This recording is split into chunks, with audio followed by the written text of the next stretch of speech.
Var abi. Çek tatlı ver.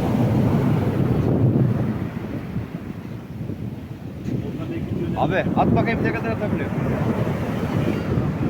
Volkan.